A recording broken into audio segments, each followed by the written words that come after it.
ఏపీలో రాజకీయాలు హీటెక్కాయి. సినీ నటులు కూడా ప్రచారంలో కనిపించట్లేదు. టీడీపీ, వైసీపీలో నటులు ఉన్నారు. ఎవరు ప్రచారానికి రావట్లేదు. వైసీపీలో ఎమ్మెల్యే, ఎంపీ సీటు ఆశించి భంగపడ్డ అలీ ప్రచారానికి ముఖం చాటేశారు.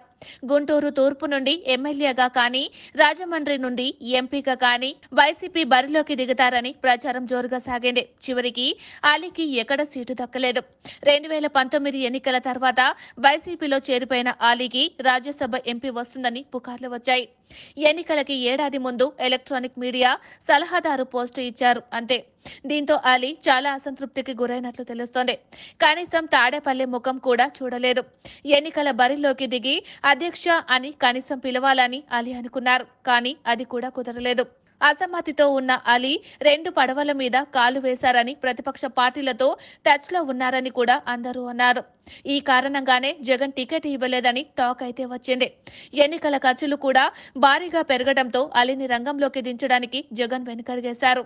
అందుకే డబ్బు బాగా పోగేసిన వారిని ఎంచుకున్నారని వాదన ఉంది.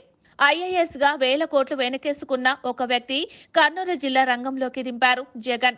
అలీకి టికెట్ ఇవ్వడానికి మాత్రం ఆసక్తి చూపించలేదు. 30 ఇయర్స్ ఇండస్ట్రీ పృథ్వీ కూడా సైలెంట్ అయిపోయారు. వైసీపీలో చేరి జగన్ అంత పోటుగాడు లేదని తెగ బిల్డప్ ఇచ్చారు.